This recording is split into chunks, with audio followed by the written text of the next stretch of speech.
dari kelompok 3. Di video kali ini kami akan membahas materi tantangan manajemen dan pemasaran dalam ekonomi jasa. Bersama saya dan rekan-rekan kelompok 3 yang terdiri dari Anggi Ananda, Duyan Eldam Valentino, Levisa Marion, Fitrina Abilah, Nazwa Syakila Azhara, Ahmad Adi Mustafa, dan yang terakhir ada Ahmad Naufal Hadi.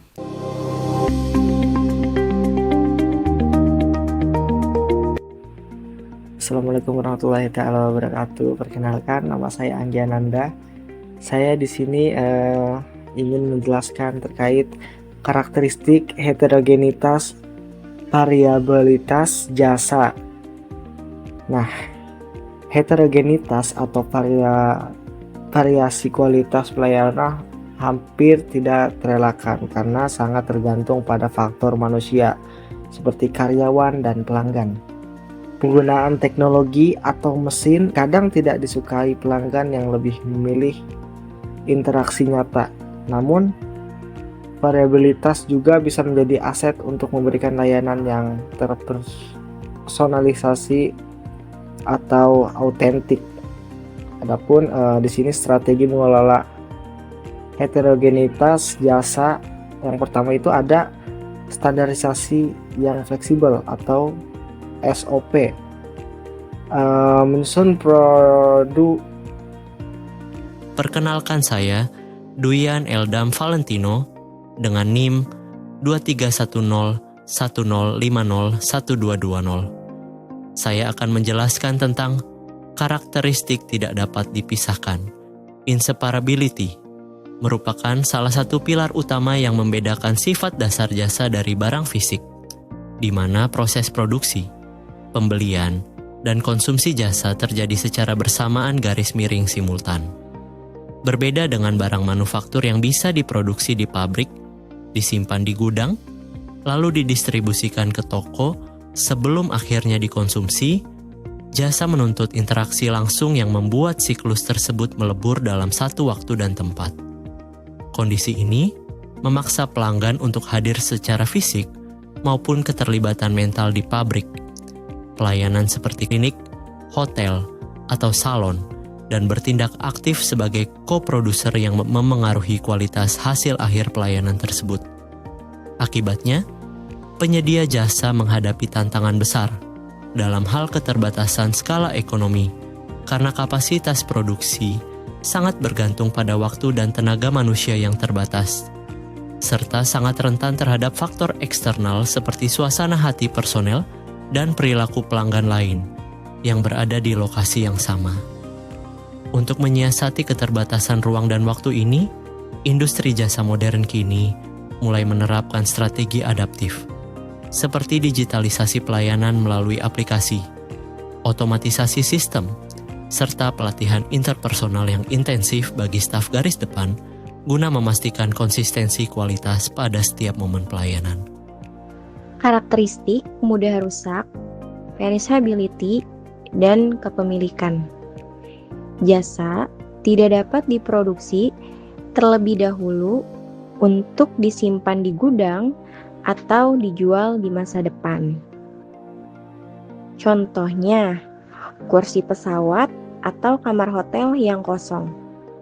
Selain itu, transaksi jasa tidak memindahkan hak kepemilikan fisik sehingga pelanggan tidak dapat menjual kembali atau mengembalikan jasa yang telah dikonsumsi. Halo, di sini aku mau menjelaskan terkait strategi mengelola ketidakberwujudan atau disebut juga intangibility. Karena tidak berwujud, konsumen menghadapi persepsi resiko pembelian yang tinggi. Manajer harus menciptakan isyarat nyata melalui reputasi tempat, harga, jaminan layanan, atau strategi yang disebut juga branded differentiator, seperti fitur layanan bermerek khusus untuk mengkomunikasikan nilai yang dibeli. Assalamualaikum warahmatullahi wabarakatuh. perkenalkan, nama saya Nandu Syakila Azahra dengan nomor induk mahasiswa 2310105969. Selanjutnya saya akan menjelaskan pentingnya rekomendasi atau word of mouth dan kualitas layanan. Rekomendasi dari pelanggan atau word of mouth merupakan salah satu faktor yang sangat berpengaruh dalam keputusan pembelian konsumen. Banyak calon pelanggan cenderung lebih percaya pada pengalaman dan ulasan dari orang lain dibandingkan dengan iklan yang dibuat oleh perusahaan. Hal ini karena rekomendasi dari pelanggan dianggap lebih jujur, objektif, dan berdasarkan pengalaman nyata. Oleh karena itu, perusahaan perlu menjaga kualitas layanan agar pelanggan merasa puas dan bersedia memberikan ulasan positif maupun merekomendasikan produk atau jasa kepada orang lain. Dalam jangka panjang, pelayanan yang unggul dan konsisten akan membantu membangun reputasi perusahaan, meningkatkan loyalitas pelanggan, serta menciptakan keunggulan kompetitif yang lebih berkelanjutan dibandingkan hanya mengandalkan promosi atau diskon harga dalam waktu yang singkat. Sekian, terima kasih. Baik, perkenalkan nama saya Ahmad Adi Mustafa akan menjelaskan materi dari sebelumnya, yaitu tentang perluasan bauran pemasaran jasa 7P. Bauran pemasaran tradisional yang tadinya 4P, yaitu produk, price, place, promotion, dirasa kurang cukup buat bisnis jasa. Soalnya, jasa punya sifat beda dari barang, nggak ikut berwujud, nggak bisa disimpan, dan pelanggan ikut terlibat langsung waktu dikonsumsi. Makanya, yang tadinya 4P dikembangkan menjadi 7P dengan nambah 3 elemen baru. Elemen yang pertama yaitu people atau orang. Di jasa, karyawan yang ketemu pelanggan langsung itu bagian dari produknya. Senyum customer service, cara sales jelasinnya, sikap teknisi, semua itu ngaruh ke kepuasan pelanggan. Jadi, HR itu harus ngerekrut, latih, dan jaga motivasi karyawan biar kualitas layanan itu konsisten. Elemen yang kedua adalah physical evidence atau bukti fisik. Karena jasa nggak bisa dilihat sebelum dibeli, pelanggan butuh bukti nyata buat ngurangin keraguannya.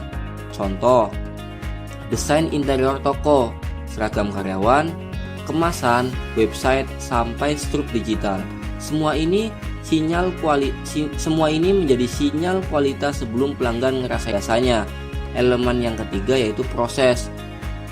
Ini alur cara jasa disampaikan kepada pelanggan, mulai dari pesan, bayar, sampai after sales. Kalau prosesnya ribet, lama, atau bikin bingung, pelanggan kapok walaupun orangnya ramah. Proses yang cepat, jelas, dan nyaman bikin pengalaman jadi beda. Intinya, 7P dipakai biar perusahaan jasa bisa ngatur semua sentuhan ke pelanggan, bukan cuma produk dan iklan. 3P tambahan itu fokus ke orang yang melayani, buktinya bisa dilihat, dan cara kerja yang bisa bikin pelanggan nyaman. Terima kasih. Paradigma pendekatan organisasi menyeluruh dan logika dominan jasa disebut strip de logic. Kesuksesan bisnis jasa modern menuntut strategi lintas fungsi yang mengintegrasikan pemasaran, operasi, teknologi, dan SDM secara kolaboratif demi kepuasan total pelanggan melalui servis dominan logik.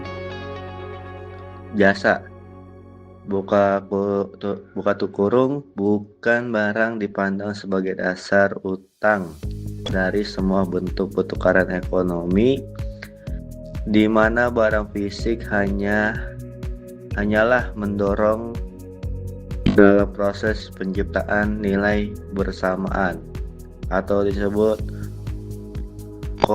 strip currency.